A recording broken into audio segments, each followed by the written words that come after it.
Hey everyone, welcome back to a new video. Before we begin, I know it's been a while since the last one, so I really hope you enjoyed this one. I just wanted to let you guys know that every time I upload on YouTube, I will also be uploading on Spotify. I don't know if you guys knew this, but I actually have a podcast on there, where I upload every single video on there as well. So if you could check that out sometime, I would really appreciate it. I'll also have that linked down in the description below. And last but not least, if you ever have a story you want to share with me to have it featured on the channel sometime, you can submit your story directly through my website at southerncannibal.com. Now that all that's out of the way, I hope you enjoyed the video, and remember to always stay hungry.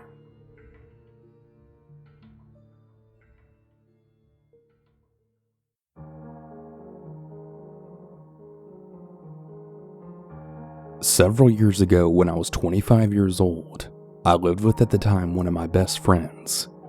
Our friendship eventually started to dwindle, so she was rarely home. This night, however, she ended up staying at our place and then heading to bed pretty early. I was a server at the time, so I stayed up pretty late, usually watching YouTube and smoking pot. This night was no different than any other, except for the fact that my neighbors actually tried to kidnap me. I'll go ahead and give you some background information on my house and my neighbors. We lived in a 3-bedroom house with 2 bedrooms and the kitchen facing the crazy neighbors. They were a younger couple living in a smaller mill house. They were constantly coming to our door asking for handouts. Now, normally I'd be really happy to help a neighbor out, but they would come over and ask for crazy things like for us to fill up an old Mountain Dew bottle with water because theirs had shut off or something, as well as for beer, and they once literally asked us for $1. They would consistently be knocking at our door to ask for help, and whenever we wouldn't answer, I would peek through the window to either see them jacking cigarette butts from the ashtray or pressing their eyeballs against the door peephole to see if they could spot us. It was really strange. Anyway, there I was smoking some weed and watching some YouTube on my couch when I then heard a knock at the door. I rolled my eyes because I knew exactly who had came knocking. It was 11 p.m. and I checked the peephole, and sure enough, it was the boyfriend right on my porch. Normally I'd just walk away and continue with my life, but he looked like he was in distress this night, so I opened the door to see what was up. Hey, I just wanted to come over and see if you would film my engagement. I got my girlfriend a ring here in my pocket, and I need you to follow me to my backyard and film it for me. Baffled but really curious, I told him congrats and said that I'd be out in just a second and just needed to put my shoes on. I shut the door behind me, then locked it. Quickly, I ran into the back room that looked out into their backyard. I started peeking through the blinds to see the setup. Nothing. It was pitch black darkness. There was absolutely no sign of decorations or anything like that. Now naturally, I woke up my roommate to tell her what was going on. Yeah, screw that, she said to me, and we both walked back up to the door after the boyfriend started banging on the door. I looked through the peephole again. I couldn't really see anything, and I was really confused. That is, until I saw him pull his eyeball away from the peephole. I quickly turned around and then put my back right up against the door. My roommate came running back to the door from her room holding 2 wire hangers for protection. We both just clung onto the hangers and sat up against the door until he finally left. We were so freaked out, but we wanted to make sure that we weren't overreacting. We decided to go out our back door and hopped into her car so we could do a drive-by. They always had their front door open and they also didn't have any blinds, so it was really easy to see in their house. Very slowly we crept by in her car and peered into the living room. Sitting on the couch and all staring at the wall was there the couple and the older man. We sped off and we ended up staying at a friend's house that night. I never answered the door for either of them ever again. One day I came home from work and there was an older lady that was parked in their driveway. She walked up to me as I got out of my car and asked if I knew where the neighbors were. I told her that I hadn't seen them in quite a while, and she informed me that she was the owner of the house. She told me that they were months late on rent and had finally came to evict them. She entered the home to find it completely trashed, needles and garbage all over the place, holes in the wall, and literally shit on the floor. I told her I was really sorry to hear that she had to deal with all that, but that I was happy they were finally gone. I'm really not 100% sure what was going on that night, but I'm really glad that I didn't follow him to the backyard. Who the hell knows what they actually had planned?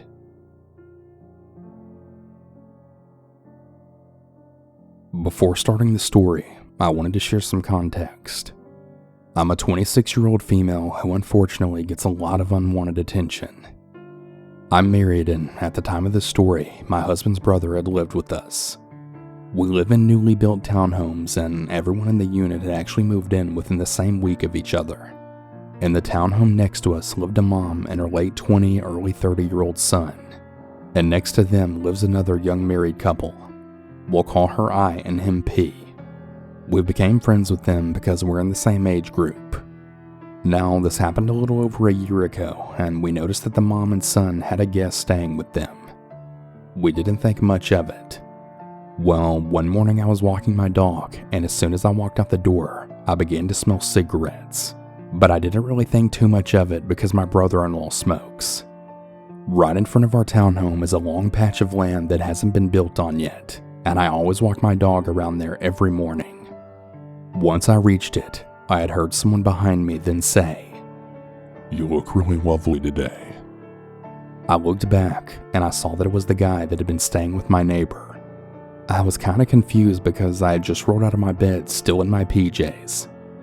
He then said good morning, and I said good morning back. He then asked if I smoked, and I said no. I was already getting really creeped out by this guy, so I just kept walking, and by the time I walked back home, he was already gone. When I got inside and told my husband, he thought it was odd. We don't really know anything about this guy or who he is, so my husband just told me to be careful when I walk our dog. The very next morning when I went to walk our dog, I looked out to see if the creepy neighbor was out. I didn't see him, so I went on a walk. About a minute later, I had felt someone behind me, and as I looked around, lo and behold, it was him. I walked a little faster to put some distance between us, and that's when our dog needed to do her business. That's when I took her to the side so that my dog could poop. That's when the neighbor got closer to us, and the dog started barking and wouldn't stop. So I started to fast walk to a different spot in the neighborhood so that she could finish. He followed me there, and he got close yet again. It made me and the dog really uncomfortable, so I just decided to leave and go back home. Keep in mind, our dog still hasn't had a chance to do her business yet. Anyways, my husband was already at work, but I still wanted to call him to let him know what happened. He said to feed her and get ready for work, and maybe by the time I finished, the creepy neighbor would finally be back inside. So I did so, and when I decided to walk the dog again, I opened my front door, and to my surprise, he was in the middle of the road throwing punches. I closed my door immediately and decided to take her to my parents' house before going to work, and that I would just pick her up after I got off. During the rest of this week, I would only walk her whenever my husband was home because I just felt uncomfortable, but I wasn't really sure if it was just me being paranoid. He didn't follow me again, but every time I walked, he would go outside to smoke and just watch me. I did tell my family about this though, just so they would be aware. It was now the Tuesday right before Thanksgiving, and my mom and sister had decided to come over to help decorate the outside of my home for Christmas. I went inside to look for something, and one of my sisters and my mom had stayed outside. The creepy neighbor had came out and looked at them, and then said, "Oh, there's two of you." My sister and mom came back inside immediately because they felt uncomfortable, now knowing that he had followed me before. They stayed a little bit longer, but they had to leave because it was getting late. About 30 minutes later, my brother-in-law comes home, and I asked if he knew who the guy was staying with the neighbor. He asked me why and what was wrong, and I told him what had been happening. He then bolted out the front door, not saying where or what he was going to do. Since it was now midnight, my husband and I went to bed. I had to work all day the next day, so I didn't get a chance to talk to my brother-in-law and ask what happened. It's 2 days later and in the morning, which is now Thanksgiving Day, so I was walking my dog out like I normally do. On my way back, I see the mom who lives next door purposely checking her mail right at the same time I was walking outside. She then stops me and she asks me what the issue was that I was having with her son. So it's her son. and that's when I realized that he was probably there to stay and not just visiting. I then told her that he had been following me around in the neighborhood and that it made me really uncomfortable. She then went on to tell me that I had nothing to worry about and that he's really harmless, that he has some personal issues that he deals with by walking, but that he really means no harm. Not believing a word that she said, I replied back with, "Okay, thanks," then went back inside.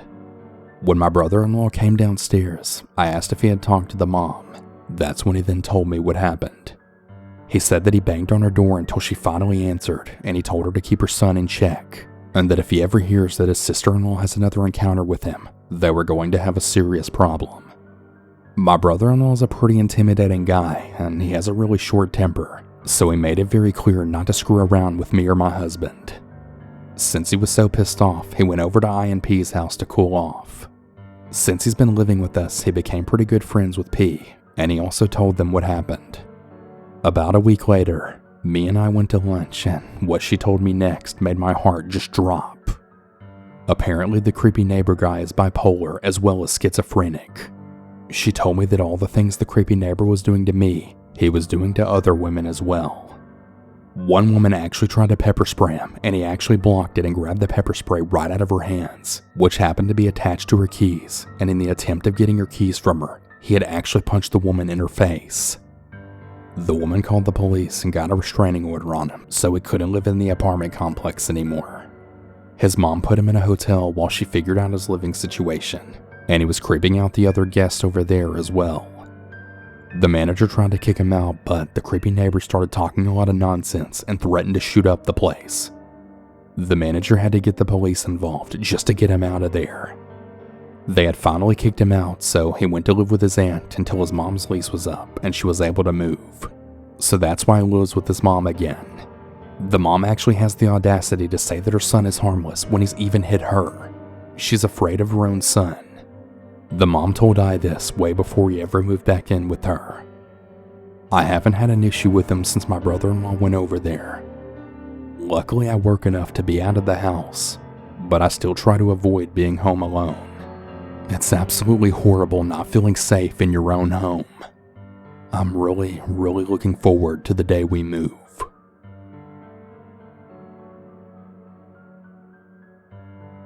For years, I've been paranoid about changing near or around a window.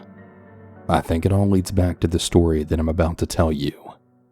For the record, I'm a female, and this happened to me 10 years ago when I was 13.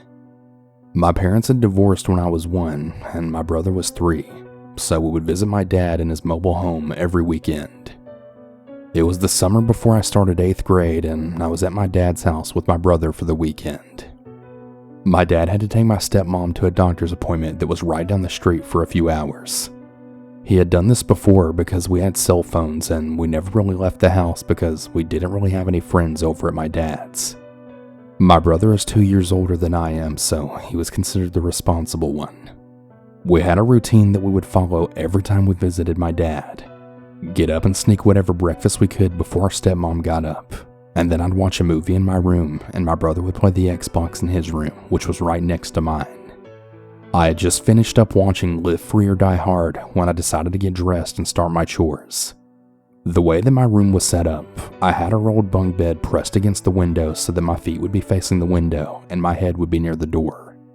The TV was right across from that, so there was only a little narrow area in the middle where I could walk or get dressed. My dog Chester was on the bottom bunk, laying in what little sun came into my room. As I was finishing putting my t-shirt on, I noticed that Chester had sat up, looking towards the window. He slowly moved towards it, and then started to growl. Now, my dog wasn't really that intimidating, and he really only barked whenever he was excited or when someone knocked on our door, but I had never heard him growl before, like ever. Immediately, I was on alert, really unsure of what was going on. I got as close to the far wall as I could and then looked out the window. I didn't see anything and I tried to calm him down, but me getting closer to the window seemed to only get him even more protective. Right after I had walked away was when you get that really bad feeling you get when you just know you're being watched. As I turned, I saw a right hand come up to the glass on my window and then pause right before the left one joined it. I froze in place when finally a face appeared that I had recognized. It was my neighbor that was 5 houses down from us. He had always given me the creeps, and I guess my intuition was right. He was looking around my room when his eyes finally landed on me. He gave me this really eerie smile and he gestured for me to come to the window. I just shook my head and reached for the baseball bat that I had on my wall. My dog was going absolutely apeshit seeing this guy look at me, now snarling and lunging at the window. The guy tried to slide open my window, and that's when I yelled for my brother. I think that the man thought I was home alone because the horror that came across his face when my brother ran in then made him realize he couldn't do anything to me. He took off running down the street to his house while my brother and I shouted at him from the porch while my dog was fighting to try and get past us to chase him. My brother and I sat on the couch after that and talked about what happened. We pretty much both agreed that it would just be smarter to never tell our dad about it and that I was never to walk near his house. The only thing that I really regret from this incident was that our other neighbor that my stepmom was really close with was actually attacked by him a few months later. I had felt that because I didn't say anything that I'd actually allowed it to happen. Luckily she wasn't hurt, but when I told her about the man and what he did, she gave me a hug and she agreed that it wasn't something to tell my dad, but that she would handle it. I guess she did, because a year later he was then gone and I never saw him again after that. I only really told my dad's mom about the incident when she had moved into the house and I was already 21 years old and didn't stay the weekends anymore. I told her to never tell my dad because I just knew how he'd react. Well, that didn't happen, and later that night my dad ended up chewing me out for not telling him. I told him that if he knew what had happened, my weekend visits to him would have been in prison because he probably would have gone over to the man's house and killed him. He agreed, but he wanted me to tell the full story to him and my stepmom. Despite how long ago this was, I'm still really afraid I'll see him again. That he'll end up being a dot on a map near my house, or that I'll wake up with him peering through my window. Due to this event, it really turned me into a really paranoid person. Anytime there's a little sound near the window whenever I'm getting dressed, I kid you not, I'm always reaching for something to fight for my life. If it wasn't for my dog and the fact that I changed so fast, who really knows what the man would have tried to do to me or what he would have seen when he looked in my window. To everyone out there, please stay vigilant and always trust your gut.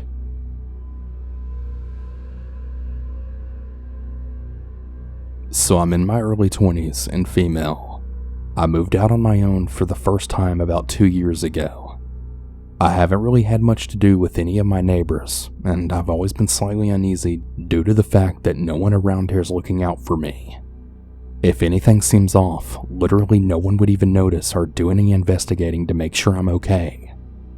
Last year I noticed a man that was constantly walking his dog in the grass area behind my home. This isn't unusual to see, it's a pretty common area for my residents here. His dog is super cute and my cat liked to play with it through the glass door out back. They would chase each other back and forth and put their paws up on the glass and such. You know, real cute stuff. Well, one day I was outside and his dog came running up to the porch with glee and to get pets and say hi to his kitty friend, my cat. Now, this is the first time that I actually spoke to this neighbor. We'll call him Mark. So Mark seemed decent enough and we got along just fine. We started hanging out pretty often in a short time period because I'm a smoker and he was letting his dog out all the time, and it was also summer, so we would always run into each other quite often. Most days we would spend an hour or more after work just talking. This lasted for a couple of weeks. I gave him my phone number and I was just really happy to have a friend in my complex now. I will say, however, he was clearly very interested in either having a romantic relationship with me or friends with benefits. I was very honest with him that I really wasn't interested in either of those at all, and I actually had to tell him this quite often. Frankly, I was getting rather irritated that this always came up several times every time we spoke. He rather quickly was really trying to get me in his house, from the first time we talked until the last. He always offered multiple times every time I saw him. I always said no and blamed it on me being COVID cautious. Well, he quickly got tired of that excuse and he invited himself into my home as well. But of course, I always said no. One day he came out while I was smoking with a bottle of wine and a couple of glasses, saying that I had to try it because it was really delicious. I happened to instantly notice that the seal on the bottle was broken, but it also didn't seem like anything was drank. The bottle was filled to the brim. So he pours a couple of glasses and doesn't drop a beat in telling me, "Go ahead, take a drink." I felt very uncomfortable, but I didn't want him to feel like he was being accused of anything when he was just trying to be a really nice neighbor. After all, he poured himself a glass of this very same stuff, right? I mean, what's the worst that could happen? Well, my mama still raised me better than that, so I totally faked a sip and said it was good. After any sentence that either of us had, he would tell me again to take another drink. I told him that I don't really drink though, so I'm pacing myself. But I did say that I noticed he hadn't drank any, and to just please go ahead. He didn't reach for his glass right away, but in the middle of speaking, he reached for his cup and then knocked it over, spilling the wine all in the grass. He brushed it off rather quickly, and he told me it was my turn to drink now. That's when I then said, "But you still haven't even drank anything. You spilled your drink. Pour yourself another glass. I don't want to drink this alone." So he did. He still didn't drink anything. He did tell me a few moments later, though, to drink mine. I told him that he needs to catch up, and we basically just kept doing that same old thing in circles. He reached for his glass again, and guess what? Spilled it yet again. Wine is all in the grass once more. Then what do you know? He told me to drink. At this point, I'm done. There's too many red flags that are screaming at me to get the hell out. I'm honest with him that this seemed really sketchy, and I didn't trust the drink because he's refusing to drink any of it, but is so damn eager for me to drink mine. He told me that he was just clumsy and taking it slow because he doesn't drink a lot, but that he's seen me having friends over taking shots and drinking beers and wine, so he knows that I can handle it better than him. Yet another big red flag is raised. So he's been watching me now? What? I think it's important to mention that our complex is huge, and he doesn't live particularly near me. He's about a half a block away from me, and he can't see my windows or yard from where he lives. So I told him flat out that I'm not drinking anything anymore because of how this all seemed. He then once again pours himself a glass, and once again spills it. There isn't much left in the bottle at this point. I pour the remaining wine in his glass, and I tell him to drink it with me on 3. We raise our glasses, and to my amazement, he actually takes a drink. And I then spilled mine into the grass. Oh well. He then comes out about 2 nights later while I was smoking, and instantly starts complaining to me that I wouldn't date him or have sex with him, and that he just really doesn't know why all girls are like this. He starts getting really loud and shouting at me, asking me what the problem with him is, and why I won't do these things. I told him that I had been honest with him since I had met him that I'm not interested in that, and that it isn't him specifically. I'm just honestly not interested in that from anyone right now. He still shouted at me, and he was starting to complain about his ex and her dog. Yes, her dog. He then proceeded to tell me how he used to abuse the shit out of that dog, and then went into detail about how he wouldn't feed or water it because it used the bathroom in the house, and how he would kick it really hard. I'm absolutely horrified at this point, especially considering the whole time he's been telling me this story, he's been playing fetch with his own dog. His dog always seemed so scared of him, and I'd actually even pointed that out in the past. He would tell me that his dog's previous owners were abusive, so he's just very scared and distrusting. The dog was always very excited to see me though, and would always cuddle up with me and stay right by me, so I just always thought I was extra special. But now with that newfound knowledge, I think that poor dog is just in an abusive household. I was just so done with this guy that I cut him off and said that I needed to go because my friends were waiting for me. He has sent me several messages of gibberish whenever he's outside. He'll blow my phone up with non-stop random messages, and it'll just keep going on forever. He has texted me telling me that he knows I'm home because he's seen me walking around, or that he sees my car in the parking lot. He'll throw his dog's toys on my porch, and he'll stand outside of my porch for hours. I think in his mind, since I'm a smoker, I'll eventually come outside. Silly him though, because whenever I see him out there, I'll just go out front. Before the wine fiasco ever went down, he had said several things to me that were also red flags. I guess the moral of the story is to just trust your gut. Still to this day, he's bothering me, and like I had said before, we only spoke and hung out for a couple of weeks in summer of 2020. My last message from him was last night. He asked me what he had done wrong and if I had felt disrespected in any way. I haven't spoken to him since he screamed at me for not sleeping with him. I thought about answering his text with the brutal truth about how twisted and creepy he presented himself as, along with how uncomfortable he made me feel, but I didn't want to give him any ideas on how he should improve. Stay smart, folks. Don't ever drink things people give you if the seal is broken. I'm gonna go out on a limb here and say that he was definitely trying to drug me.